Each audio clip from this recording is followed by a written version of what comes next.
Hello and welcome to What the Hack, the show that is dedicated to taking all aspects of cybersecurity and breaking them down into easy to understand bites. My name is Sean, a cybersecurity professional working in the Aberdeen, Scotland area. This week we welcome Christine Kipke from KnowBe4 to discuss social engineering and phishing. Christine is a security awareness advocate and ambassador for the DACH region of KnowBe4. She has over 7 years of security experience and is the co-founder of Exploqii in Berlin, Germany, which has been a wholly owned subsidiary of KnowBe4's DACH region since 2018. Early on, she served as the managing director of the Berlin team as she joined the advisory board in summer 2020. Christine has developed concepts for security awareness and compliance education formats used in an array of stakeholders internationally since 2014.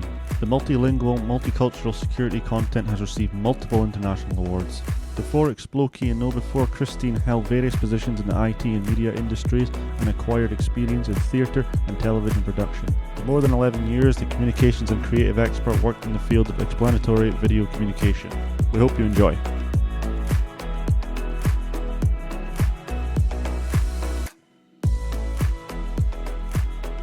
Thank you, Christine, for joining me. You're based in Berlin, which is fantastic. Really, it's great to know that with the lockdown happening, that we are still able to kind of have these international conversations. Technology being a great thing. But thanks for joining me. And today we're going to be discussing kind of social engineering and the impacts that it could have. So I don't know where we want to begin with this. We can discuss what exactly is social engineering and why it's important, certainly in a more digital age that we've got. So what do you think we need to be doing certainly nowadays with the digital age that we've got? What do we need to do practically? I don't want to get into too much technical talk as such, but I suppose in the basic terms, what should we be doing? Yeah, thank you very much, Sean, even for your introduction. It's nice to be here with you. And coming to your first question, I could answer it very briefly, but I think it's worth taking a short trip into the history of IT. That would be perfect. The IT industry is about 70 years old, as you know.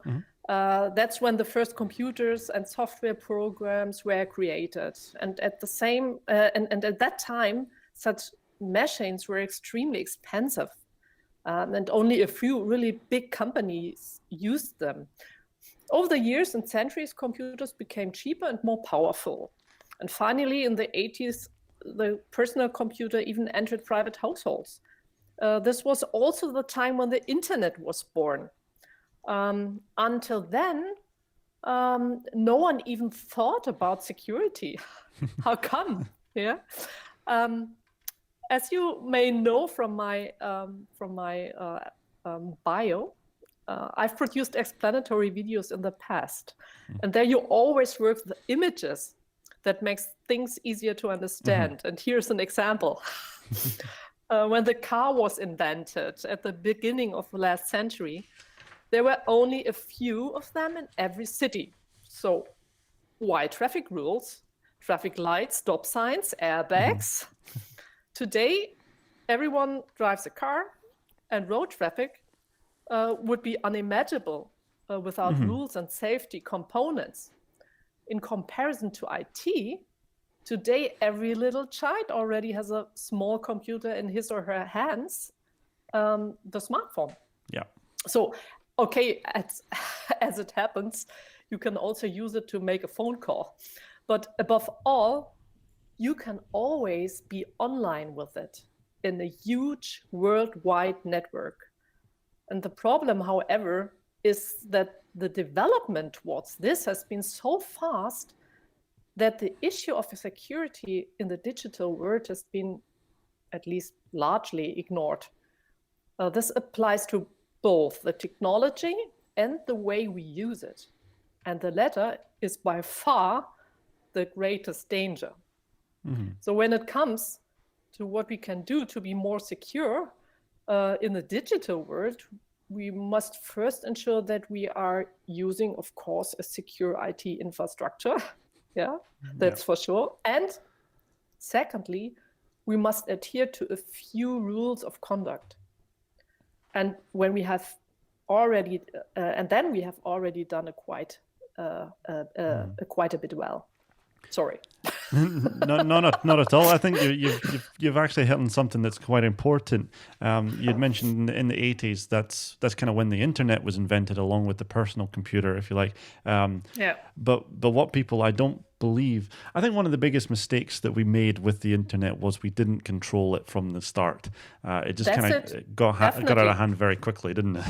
Yeah, that's for sure. So we've tried to backtrack a little bit in terms of kind of guidelines and rules and kind of ethical conduct, if you like, online. But we've almost done it too late. So for those that are listening that may don't understand completely, we're talking about rules of conduct now with the digital age, internet, all the devices, the internet as a whole. Can you give me some explanation or maybe some examples of the kind of rules that we would need to follow and that are widely available, really?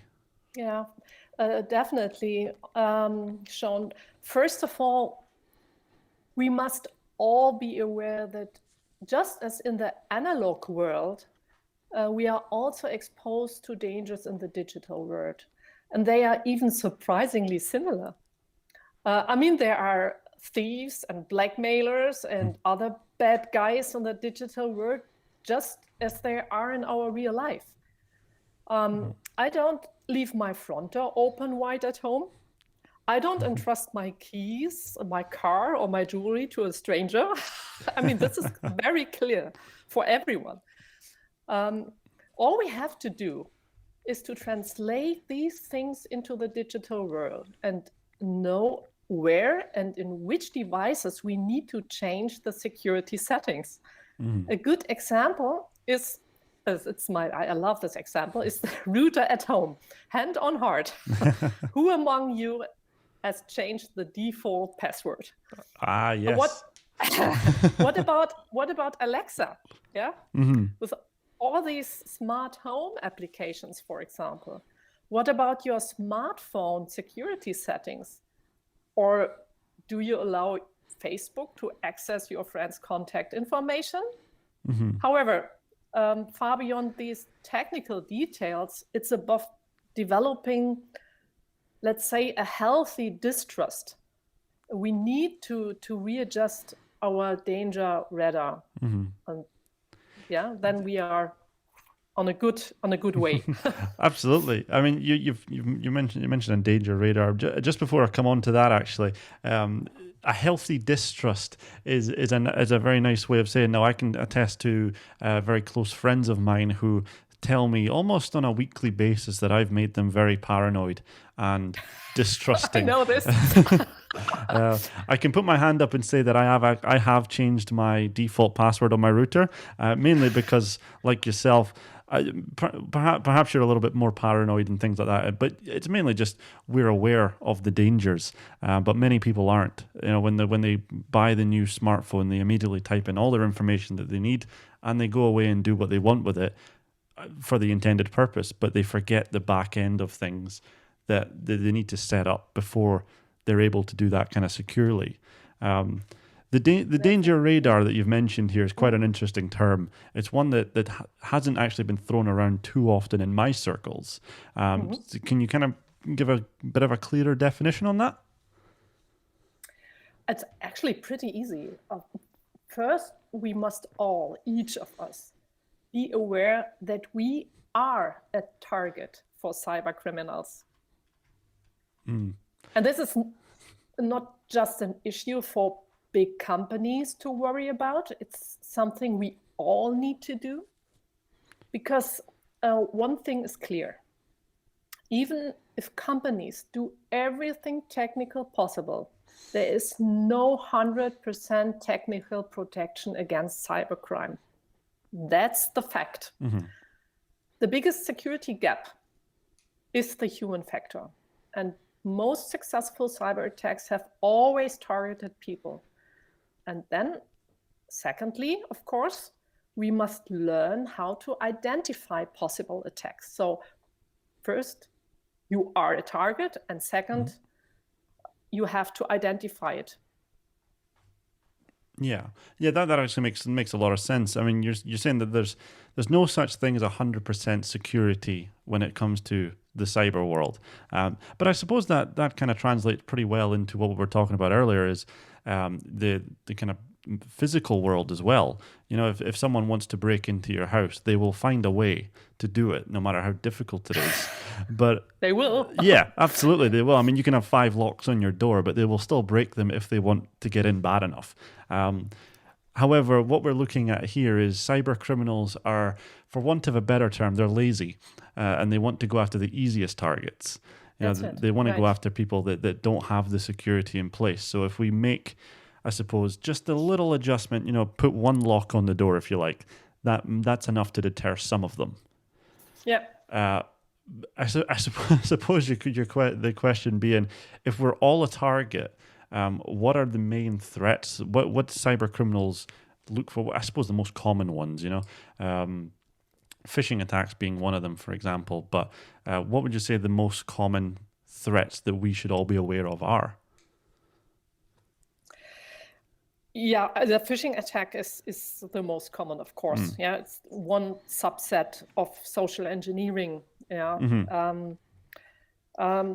This can be seen as a danger for large and small companies, as well as for every private person. And you definitely know the emails from lawyers in Nigeria, Hong Kong, or elsewhere telling you that you are the only inheritor for $1 million fortune.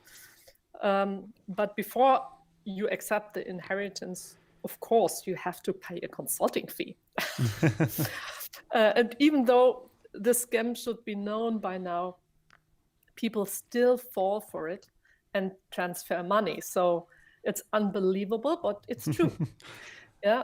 But worse are phishing mails that contain malware, so-called ransomware attacks. I think this is the most common and dangerous attack at time.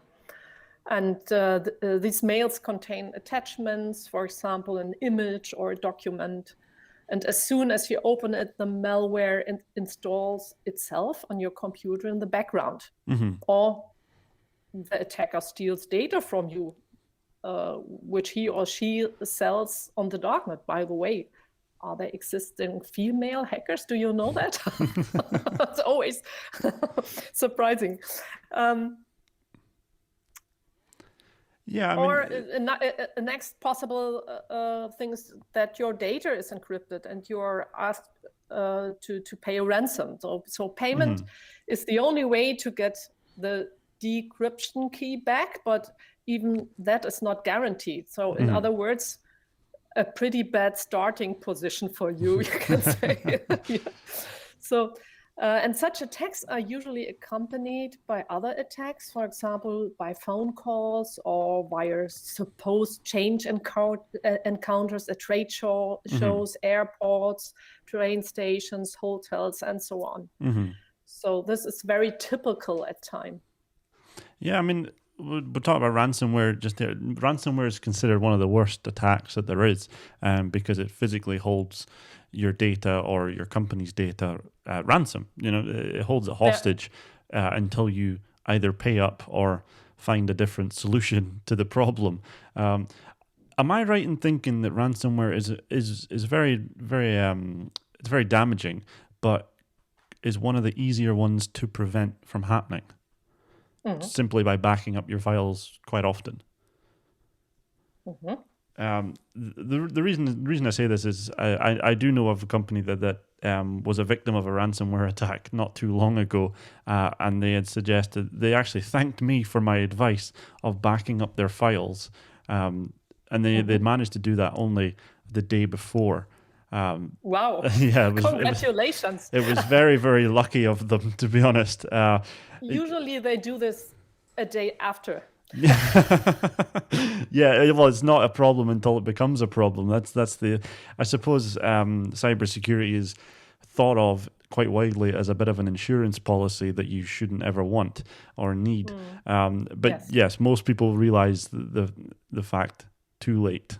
which is a shame, really. Yeah. But I mean, other than backing up your files for the ransomware attack, are there other things that you can do to kind of secure yourself before it becomes a problem, protect yourself before these things occur? Phishing attacks being one is, I suppose, easy enough. Just pay attention, I guess, would be my piece of advice. But are there other things that you can do?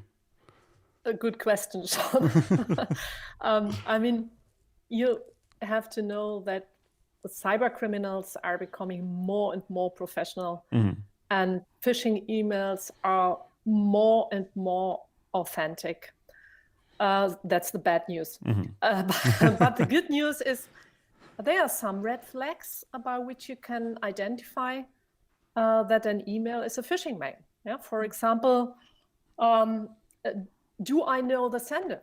If so, do a mouse over anyway to see if the sender's address is really correct, or if another one is hiding behind the supposedly similar address.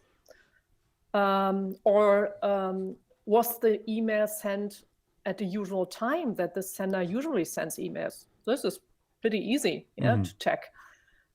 Is the subject comprehensible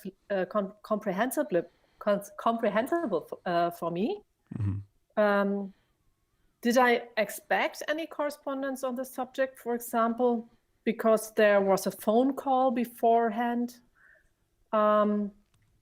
Or is the topic completely foreign and surprisingly for me? Yeah. So this is, for example, a good way to check. Or is there pressure on me in the email, and I am asked to act immediately and absolute confidentially? Is there a hyperlink or attachment I should open? All these things should make me more than suspicious. And if I know the sender, it's pretty easy. I can call him or her and ask, hey, did you send me this email? But if I don't know the sender, then as a private person, I should delete this email. This is a nice word for a German tongue. Irrevocably. That's the right pronunciation. That's it, right? I believe so. And yeah. And in a company, of course, I should inform the IT security department. Yeah, that's for sure. But if you like, KnowBe4 has a really good infographic on this, and I can send you the link. You can share it with the community. Yeah, absolutely. To have more information about these, we call it red flags, of a phishing mail. I think one of the things that I've spotted in phishing emails that happen quite a lot are spelling mistakes and grammar mistakes. But I'm sorry, but today it's more surprising when you get an email without mistakes. Yeah, I mean, I don't know how this is. Well, that was going to be my question as to why is it so common to have spelling mistakes and grammar mistakes in a phishing email? I was told two different stories. One of them being they were just being very careless when they wrote it. They're putting these out so quickly that they don't proofread them. But the other version I got was they do this on purpose to pick out the weak from the herd that will actually not pick up on that spelling mistakes, so they make them an easier target. Both have very they're both truthful to me in different ways, and I really like the idea of someone not paying attention to reading this so they don't notice it. Mainly because that could be so easily solved just by paying attention and reading the thing. So, is there a specific reason as to why there's spelling mistakes in these emails, or is it just the lack of care with them? Yes, I think it's the lack of care. Sometimes maybe a bad translation software. Oh, I see. Okay. Yeah, if you use Google, you definitely have mistakes in your email translation. Yeah, perhaps that's true. Yeah, perhaps that is true. Yeah, so these emails are very often created in foreign countries, Let's say, for example, it's only an example in Russia or in China or wherever. And then you have, of course, that they use the translation software, and that's definitely the problem. Yeah, it's quite a strange one. I'll tell you the other thing I've noticed about phishing emails specifically. Obviously there's different ways for phishing scams to work. You know, you've got your telephone, postal, that kind of thing. But in emails specifically, it's something that I've noticed over the last little while, as they've got incredibly specific. What I mean is, like you've alluded to the idea of the kind of Nigerian prince scam that happens more often than not, more often than it should. Like you say, most people should be aware of this by now, but for some reason it's still happening. Yeah, it is. But the other thing I've noticed is they've got, like I say, really specific. For example, I received a phishing email about forklift hire, and I've never hired a forklift in my life, and I wouldn't know why I'd be receiving this. But like you had said, I hovered over the email address and the links that went to it, and it was clearly a phishing scam. I don't understand why I received one for forklift hire. I've received one for steel as well, constructive steel, so for huge buildings and things like that. And it's very strange topics, I would say, that I've been receiving. And I know that other people are receiving them as well for various different things, but they seem to have gone past the idea of just, rewarding people for money and things like that. And very specific. I suppose is it to look more authentic because of that? But surely the audience is a lot smaller for these specific needs. Just genuinely, just a thought I had. It was quite a strange one, really. I don't know if anyone is listening and they've had these things. I'm sure they can write into us just to find out. But what I've noticed about the phishing scams and the cybersecurity world in general is it's a very dark place. More and more people are kind of being aware of the fact that being online is not necessarily the pleasant place that it used to be, especially for businesses. Big businesses seem to be able to fight it off a lot better than small businesses, mainly because of their budget, and they've got the right people in place and they can find the right people and so on. What about small businesses? And they're left to fight with their own abilities. So where does a small business start when it comes to cybersecurity? Actually, always with Adam and Eve. Okay. I'm curious.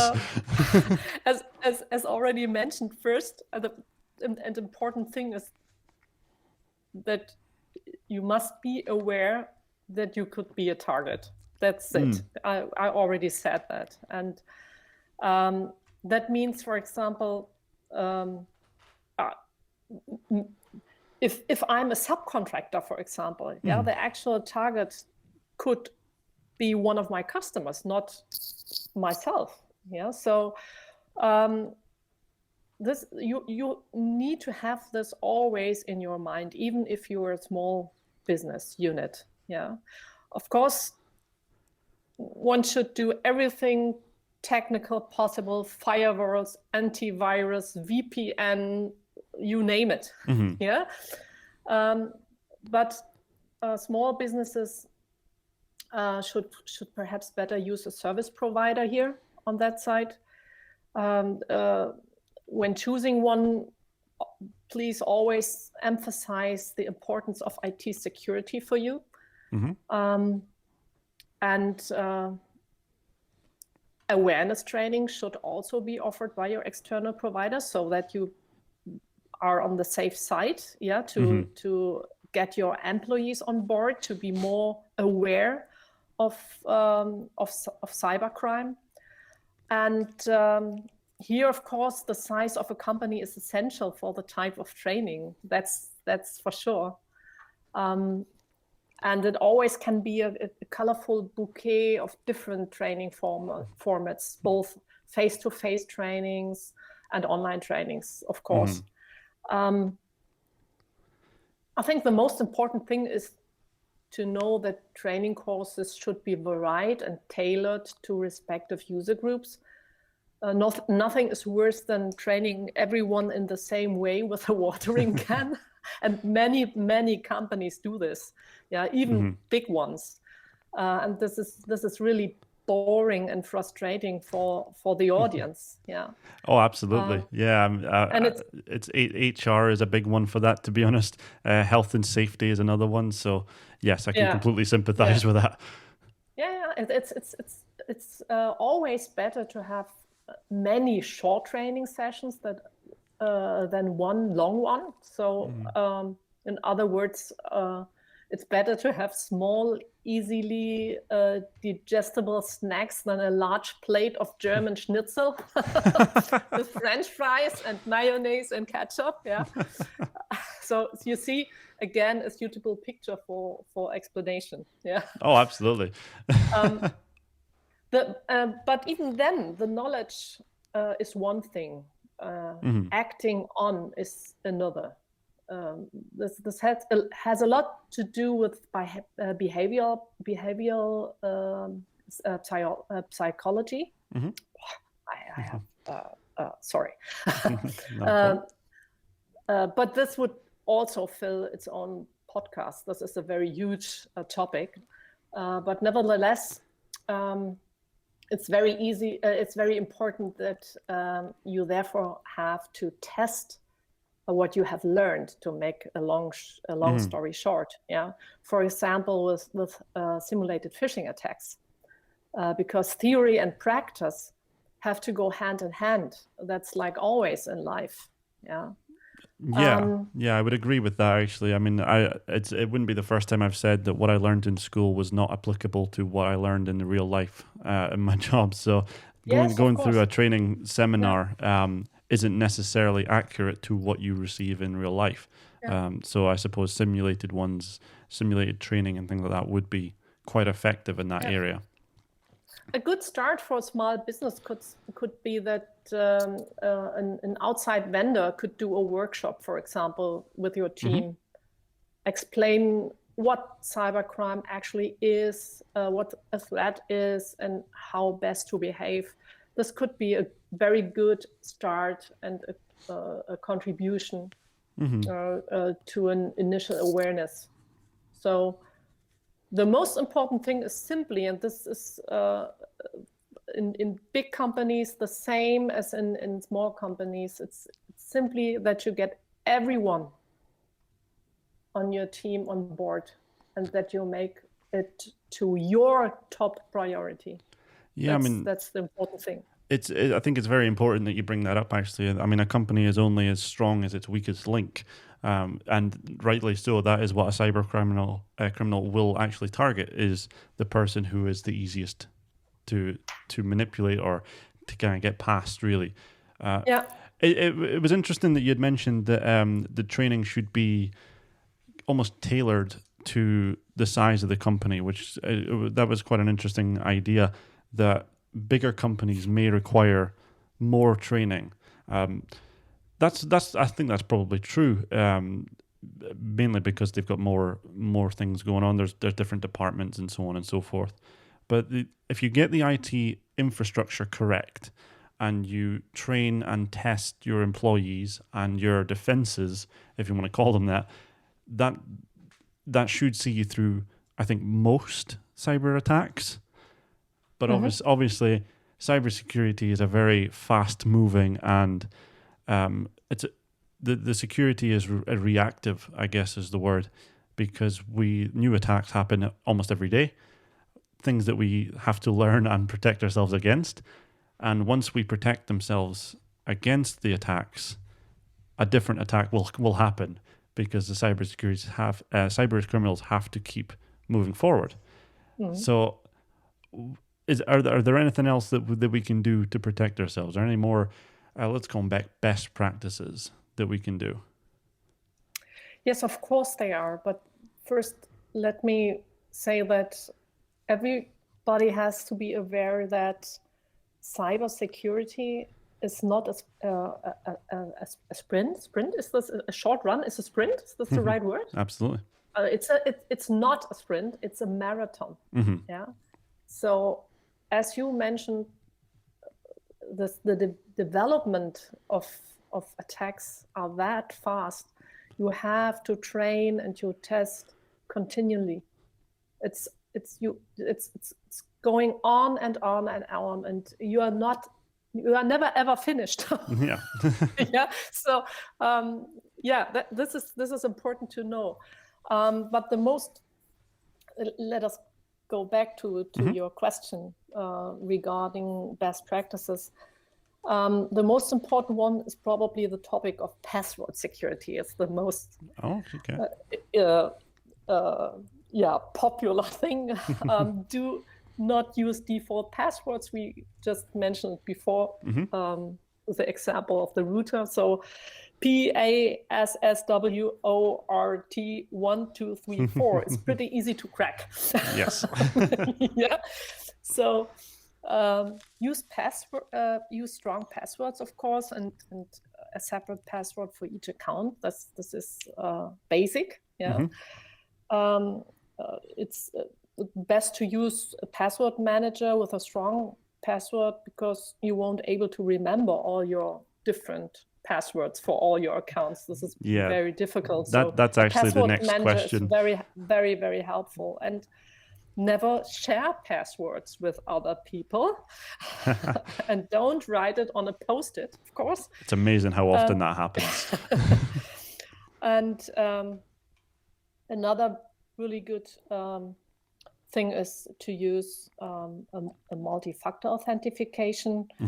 This is just an additional protection. The bad news is it could be hacked as well, but as you already mentioned before, you have to make it harder for criminals. Yeah, to get into your infrastructure, and you should always build your wall slightly higher than your neighbor's wall is. I mean, that's the fact. Yeah. Oh, absolutely. Yeah. I mean, I saw a picture online about cybersecurity that says, "I don't have to outrun the bear; I just have to outrun you." And I believe that is very accurate to what we're talking about. Yeah, and in a business context, I would recommend never to use public Wi-Fi. Never ever, because a public Wi-Fi is based, as the name suggests, on the fact that everyone can get in, regardless of the intention.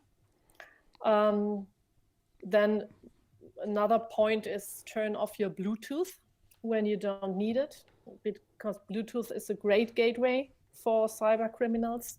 That's actually quite an interesting one, because I'm guilty of leaving it on all the time, mainly because I have wireless headphones that connect to my phone and things. And yeah, that's the problem. Yeah, absolutely. Yeah. I mean, I know I should turn it off. It's less convenient for me to turn it off and on all the time. It depends always on convenience. Of course it does. We don't like it. We are that's again the behavioral psychology thing I mentioned before. We always use the easiest way. Yeah, and therefore you used your Bluetooth headset, and then you don't switch it off. Yeah, that's true. That's the thing. I mean, everybody is the same this way. But maybe you remember after our podcast that you should better switch off your Bluetooth. Oh, I already have. I just did it a minute ago. You're absolutely right. I mean, it is a gateway into your digital life, and it is. And there we are all again with the security settings on the mobile devices, for example. Yeah, and one thing many people don't think about is that you have to be careful what you reveal about yourself in social media channels. Yeah, that's an interesting one, actually, because our lives have become so ingrained in social media now. It's the puzzle social engineers Mhm. need to to find the important information to run an attack. Yeah, and I think it's surprising how little information they require to do so. One piece will inevitably answer another, and so on and so on. I remember a story about a client of ours that had the managing director of the company went off on holiday and checked himself into the airport, and that gave a cyber criminal a chance to know that he wasn't in the office. So he spoofed his email address and talked about invoicing and a payment and so on. And before the company knew it, they had sent a payment of £25,000 out because they thought it was the managing director. But it all started because he checked himself into the airport online. Yeah, that's it. Incredible. So, and many people don't think about that. Yeah, so this is very important. And I mean, if you take all this into account, what I just said, password security, multi-factor authentication, a password manager, for example. Don't use public Wi-Fi. Switch off your Bluetooth. Check your security settings, and be careful with your posts in social media. When you take all this into account, you'll be way ahead of the game. Yeah, I mean it's quite remarkable just as how much information we're willing to give away to the cyber criminals without realizing it, especially with the kind of integration with social media. So quite interesting, actually. I mean, I'm going to take it one step further. I'm actually doing it. Hopefully, when this episode airs, I'm going to be kind of downgrading my smartphone to an old style flip phone, just to see how life is without it. I believe I'm addicted to it, so time to get rid of it. It's quite interesting. There's a lot of information that you've given away that is very useful to a lot of people, but not only useful, it's very practical. It's something that people can go away and do themselves. The company kind of stuff, absolutely any size company can implement these changes, and I don't think it's going to take an awful lot of funds or time or effort to implement the changes that are required. Yeah, I think it's been very it's very eye opening for a lot of people. I think a lot of valuable of information has been taken out of this conversation, so it's something that people will inevitably appreciate. Absolutely. Great. Have we got any further comments on it? I believe we've kind of covered the topic quite comprehensively, but I don't know if there's anything else you want to add to it, or. Yes, maybe one really important thing is that I believe that cybercrime is the biggest challenge facing companies today. And this is true regardless of size and industry. It affects everyone equally. And cybercrime doesn't start in the front door of a company's building. It affects us privately as well. So we have to be aware of this. And another important thing is that security is always a matter for the boss. Yeah. So every responsible manager must act as a role model. So you have to act in a secure way that everybody can follow you from your employees. Yeah. Completely agree. I completely agree with that. Hopefully that people listening to this can either pass on the message or are in the position to make the changes themselves. Perfect. Well, Christine, I think that pretty much sums up the entire topic. I think we've done that very, very well. So again, I want to thank you for your time. It's been an absolute pleasure to chat with you. And it's a pleasure for me. Thank you, Sean. Thanks very much. So hopefully people are taking value out of this conversation and can go away and make the changes that they need to. I don't believe any of the changes that we've discussed are difficult to do. So that's kind of the message that we want to portray. Simple, easy to digest, easy to make, and it makes the world a difference once the changes have been made. So again, Christine, thank you for your time, and thank you to those that have listened. And if you've got any questions, please let me know, and I can relay them to yourself, Christine. Great. Thank you, Sean. Thanks very much.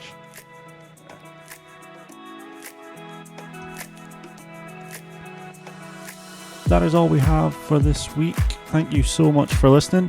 If you enjoyed the show, please give it a like and subscribe to hear more from experts around the globe. And head over to opensourceguardian.com for more great content, all targeting the world of cybersecurity.